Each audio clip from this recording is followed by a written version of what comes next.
Hey everyone, and welcome. Today, we're going to dive into the fascinating and actually surprisingly important world of the bumblebees that are buzzing all around you, right here in Calgary. So, here's what we've got on tap. We're going to find out why Calgary is such a bee hotspot, take a peek inside their really unique colonies, follow them through a whole year, and then we'll meet a few of your local fuzzy neighbors. And finally, the best part, we'll talk about how you can become a bee guardian. All right, let's jump in. Okay, let's kick things off with something you probably didn't know.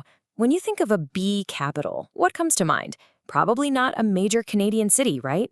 Well, it turns out Calgary is a genuine, bona fide hotspot for these little guys. Get this, 17. That's not a typo. We have 17 different species of bumblebees recorded right here in the area. That number alone makes Calgary one of the most diverse cities for bumblebees in all of North America. It's a huge deal for these incredibly important pollinators. So, what's the big deal? Why are they so special? Well, for starters, they're basically VIPs, and I mean that literally, very important pollinators. And that's because they have this awesome superpower called buzz pollination. They literally vibrate a flower so fast that it shakes the pollen out, kind of like a salt shaker.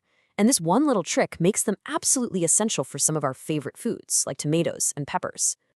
Okay, but what about our Calgary weather? How do they handle it? Well, they're just built different. A bumblebee can actually shiver its flight muscles to generate heat and warm itself up. It's wild. And that's exactly why you see them buzzing around in early spring or late fall when most other insects have already called it a year.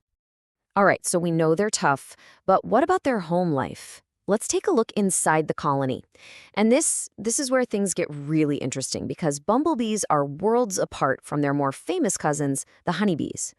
So check out the difference. A honeybee hive, that's a perennial city, lasting for years with, 50,000 or more citizens. A bumblebee colony, on the other hand, it's more like a pop-up shop. It only lasts for one season, it's started by one single solo queen, and it'll only ever have a few hundred bees in it.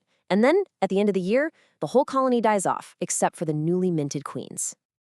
And inside that little seasonal colony, everyone has a job. First, you've got the queen. She's the founder, the mom, the whole shebang. Then you have the workers, her daughters. They do literally everything else. Find food, build the nest, defend the family. And then, way late in the season, the males, or drones, show up.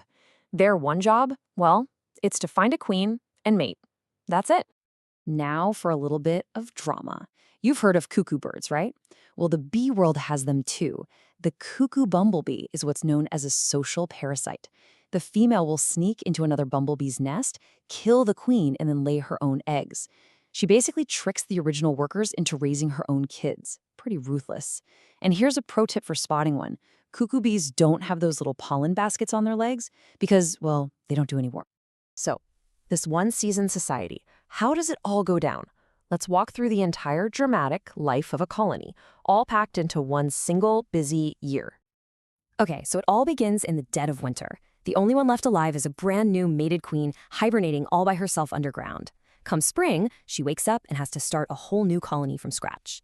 Then all summer long, that colony just grows and grows as workers join the force. Finally, in the fall, the colony produces the next generation of queens and males. They mate, the new queens find a place to hibernate, and the old colony, including the original queen, fades away. It's an incredibly fast and dramatic cycle when you think about it.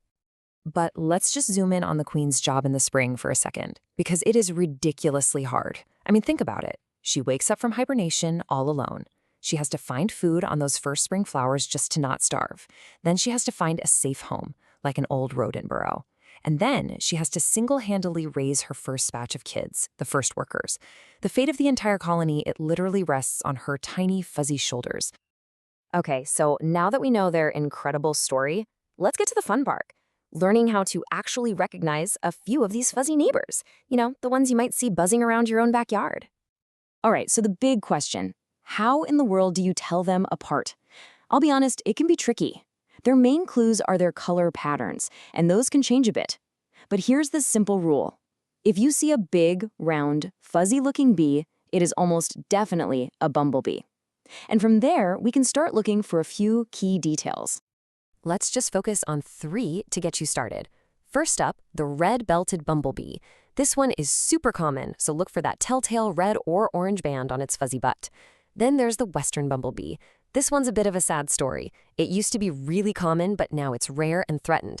If you see a bee with a distinct white tip on its abdomen, that's it.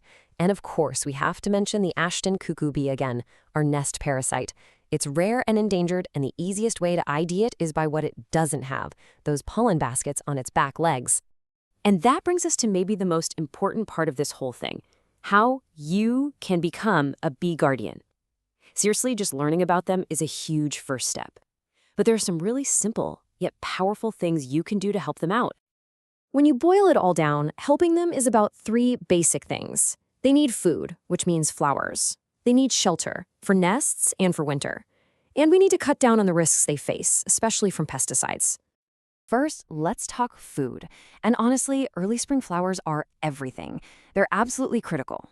Remember those lone queens waking up? They are starving, and I mean starving. Planting early bloomers like willows or prairie crocus is like leaving out a life-saving energy drink for them. It's the fuel they need to even start a colony. Then, as we get into summer, the colony is booming with workers and they need a ton of food to keep going. This is where planting native flowers like wild bergamot or blanket flower really helps. And a little tip, plant them in big clumps. It makes it way easier and more efficient for the bees to collect what they need. And don't forget the fall. Late-season flowers like goldenrod and asters are non-negotiable. This isn't for the current colony. This is the fuel for the new queens. They have to eat as much as they can to build up fat to survive the entire winter. Seriously, without these fall flowers, the next generation just doesn't make it. Okay, on to shelter. And the best part about this? Providing good shelter often means doing less work, not more. Just leave a corner of your yard a little messy with some leaves. Don't cover every inch of soil with mulch because a lot of these bees actually nest in bare ground. And here's a huge one. Please delay your big spring cleanup. Wait until the weather is consistently warm so you don't accidentally disturb a queen who's still hibernating.